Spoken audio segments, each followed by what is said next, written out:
여러분 혹시 인생을 살면서 자신을 특별한 존재라고 믿는 자아가 비대한 똥멍청이를 만나본 적 있으신가요?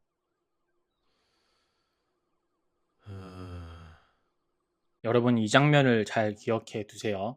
6걸음 정도 되는 작은 방입니다. 누런 벽지가 곳곳에서 떨어져 나와서 먼지와 곰팡내가 느껴지고요. 키가 좀 큰 사람이면 머리를 찌을 것만 같은 낮은 층고에 제대로 된 가구는 하나도 없습니다. 낡아빠진 의자와 탁자 위엔 책과 공책이 몇 권 있는데 먼지가 수북한 게 펼쳐지지 않은 지 오래라는 걸 알 수 있죠. 누더기에 가까운 커다란 소파가 방의 절반 정도를 장악하고 있는데 주 용도는 침대입니다. 시트도 깔지 않고 밖에서 돌아다니다 귀가한 그대로 외투를 이불 삼아 덮고 자는 곳이죠. 베개 높이를 맞추기 위해 쑤셔넣은 속옷들이 눈에 띄네요. 소파 앞에 작은 탁자는 아마 식사 테이블이겠지요. 여기 누워있는 청년의 이름은 로지온 로마노비치 라스콜리코프. 제가 러시아 소설 좀 읽어볼라 치면 매번 장벽이 되었던 게 등장인물들의 이름이 너무 길어서였는데요. 여지없습니다. 플레임이 아닌 라스콜리코프만 부르더라도 6음절이나 되죠. 한국이나 미국 소설 속 인물의 이름은 보통 두세 음절인데 말이죠. 예를 들어 만수, 제이슨, 휘은, 토미. 그래서 이 설명회에서는 최대한 인물들의 애칭이나 약칭으로 부르려고 합니다. 진입장벽을 좀 낮춰보려는 시도이기도 하고 매번 이 이름을 부르자니 안 할 것 같아서입니다. 이 친구는 앞으로 라스라고 부를 겁니다. 로자라는 소설 속 애칭이 있긴 한데 인물이 품고 있는 음침하고 서늘한 느낌이 안 살아서 라스라고 불러볼게요. 라스는 대학생입니다. 1860년대 러시아에서 대학생이에요.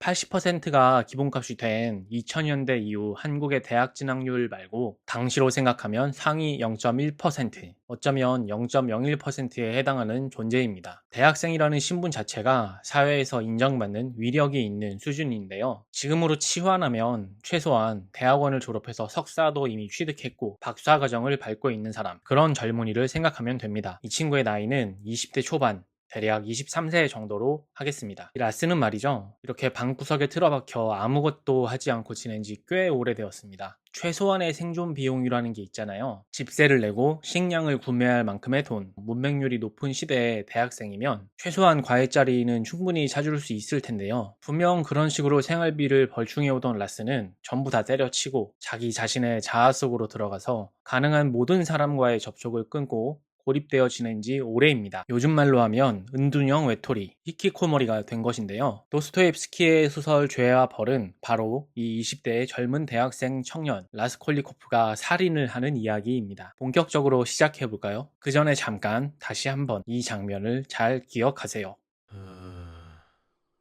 이런 방에 며칠인지 몇 주인지 몇 달인지 알 수 없을 정도로 시간 감각조차 희미해질 정도로 밥도 제대로 먹지 않고 틀어박혀 누워있는 이 남자의 모습을 말이죠. 1860년대 러시아 꼬라지는 이랬습니다. 프랑스 대혁명 이후 등장한 나폴레옹이 유럽 전역을 돌아다니며 농민들의 피를 빨아먹던 귀족들과 왕정들을 때려 부숩니다. 비록 그가 인생의 후반부에 스스로 황제의 자리에 올라 혁명의 정신을 배신했지만 나폴레옹 사후 왕정 복고가 일어나자 그래도 귀족의 특권이 아닌 법 앞에 만민이 평등하다는 정신과 출신 계급이 아닌 능력만 있으면 출세할 수 있었던 시절을 기억하던 사람들은 나폴레옹을 추앙하게 되었죠. 여기에 더하여 영국과 대립하던 나폴레옹 사후 서유럽 전역으로 산업화의 물결이 일어나면서 근대화는 도무지 막을 수 없는 무엇이 되었습니다. 그래서 당시 러시아를 제가 꼬라지라고 표현한 건데요. 프랑스 대혁명의 여파가 미쳐오는 것을 차단하는데 일찌감치 힘썼고 러시아까지 쳐들어온 나폴레옹도 어찌저찌 막아낸 러시아는 여전히 농노들을 착취하는 데 기반한 재정, 그러니까 황제가 다스리는 농업사회였습니다. 하지만 이미 사람들의 정신에 사람 위에 사람 없고 사람 밑에 사람 없다는 평등의 정신이, 그리고 태어난 곳에서 평생 착취당하며 살아야 하는 것이 당연하지 않다는 내 노동의 가치를 핏바라먹어 호의호식하는 귀족과 왕족들에게 벗어나려는 자유의 정신이 번지는 것을 막을 길이 없었습니다. 그래서 무려 3천여 명의 청년 장교들이 서유럽 방식의 입헌 군주 공화제를 주창하며 난을 일으키기도 했는데요. 그 혁명도 잘 진압했지만 더 이상 러시아는 변화를 거부할 수 없었고 다음 황제인 알렉산드로 2세는 농노 해방령을 단행합니다. 그런데 말이죠. 산업화가 함께 진행되지 않은 농노 해방은 대단한 실패로 남게 됩니다. 전 국민의 90%가 농노였는데 해방은 됐지만 취업할 공장이 없는 겁니다. 지주들은 더 이상 소작농에게 최소한의 목숨을 이어갈 정도의 식량을 남겨주지 않았습니다. 그래서 많은 농노들이 굶어 죽거나 스스로 농노 상태로 다시 돌아가거나 도시로 몰려들어 빈민이 되었습니다. 라스는 이런 홈파망의 시대에 대학생이었던 20대 젊은 지식인 청년이었던 겁니다. 그것도 무려 법대생이요. 근데 집안은 가난한. 이 친구가 가지고 있는 사상이라고 할까요? 자기만의 이론이 있는데요. 쉽게 말하면 세상에는 두 가지 종류의 사람, 나폴레옹 같은 초인과 보통 사람, 범인이 있고, 나폴레옹 같은 초인은 숭고한 목적을 달성하기 위해 범인을 죽일 수 있는 권한이랄까요? 면죄부랄까요? 자격이랄까요? 아무튼 그럴 수 있다는 생각이었습니다. 대를 위해서 소를 희생하는 것은 불가피한 거라는 거죠. 자연스레 라스 자기 자신은 어떤 존재에 속할지 생각하게 됩니다. 나는 대단한 사람일까? 보통 사람일까? 여러분 혹시 인생을 살면서 자신을 특별한 존재라고 믿는 자아가 비대한 똥멍청이를 만나본 적 있으신가요? 보통 공부만 잘하는 공부 기계들의 이런 인간이 많습니다. 라스는 당시 상위 0.1%에 해당하는 지식인, 대학생이라고 했죠. 자연스레 자신을 우월한 존재로 생각하기 쉬웠을 겁니다. 하지만 확신이 없었어요. 그래서 긴지 아닌지 테스트해보기 위해 버러지 같은 인간 하나를 살해할 계획을 세웁니다. 최소한 라스의 시각에서는 더러운 벌레나 다름없는 전당포를 운영하며 고리대금으로 사람들을 착취하는 노파, 알리오나를 말이죠.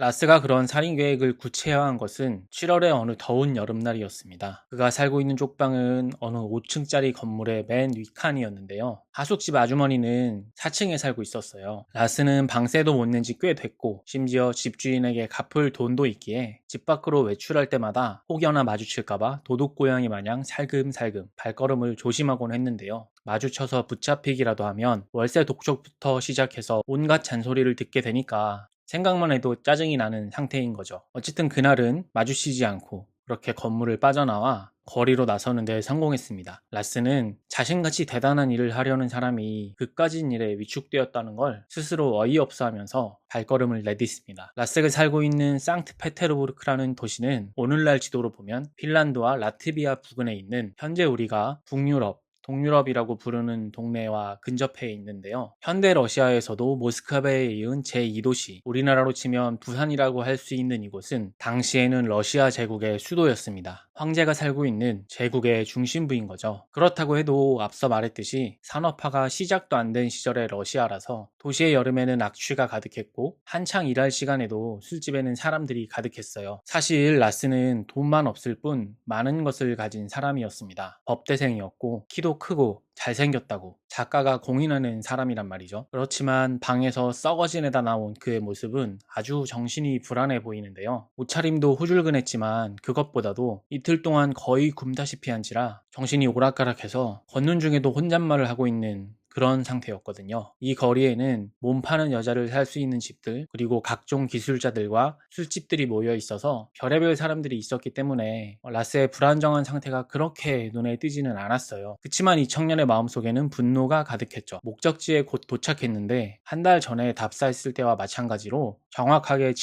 730걸음이었습니다. 이미 두 번째 범행 현장 탐방이니까 여지없는 예비 살인범인 라스는 목적지인 건물로 올라갑니다. 이 건물 안엔 요리사, 재봉사, 독일에서 러시아로 건너와 살고 있는 오늘날로 말하면 이민자들, 하급 공무원 등이 살고 있었는데 대문도 두 개고 마당도 두 개라서 쉴 새 없이 사람이 들락거리는 그런 건물이었습니다. 유럽에 가보면 건물 입구마다 관리인이 있는 경우가 있는데 이곳에는 무려 관리인이 넷이나 있을 때도 있었습니다. 하지만 라스는 누구와도 마주치지 않는데 성공하면서 소위 말하는 쪽문에 붙어있는 계단으로 성큼성큼 올라갑니다. 그러다가 살인 계획을 세운 사람 입장에서 좋은 정보를 얻게 되는데요. 4층에 살고 있던 독일인 가족이 이사를 나가고 있던 거예요. 그러면 이쪽에는 한동안 라스의 목표물인 전당포노인 알리오나만 살게 되니까 범행을 저지르고 도주할 때 누군가에게 발견될 확률이 낮아지겠죠. 계산을 마친 라스는 초인종을 울립니다. 라스의 사냥감 알리오나는 60세 정도 된 깡마르고 작은 노파였는데요. 요즘의 60살이 아니라 1860년대의 60살이니까 언제 죽어도 그렇게 이상하지 않을 노인입니다. 문이 열리자 라스는 인사를 하죠. 한 달 전에도 온 적 있는데 기억하시냐고. 이번에도 물건 잡히고 돈 빌리러 왔다고. 전당포 안으로 들어간 라스는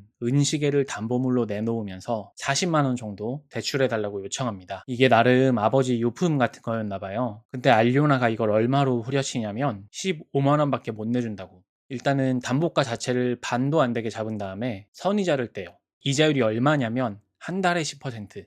그리고 저번에 빌려간 것도 아직 갚을 돈을 가져오지 않았으니까 그거 이자까지 떼서 라스가 손에 쥔 건 11만 5천 원. 나름 당근에 팔면 40은 받을 수 있다고 생각한 걸 12만 원도 안 되는 값에 넘기게 된 거예요. 라스는 빠기치죠. 빠기치긴 했는데 여기서 흥정을 하지 않고 그냥 그 돈을 받고 돌아옵니다.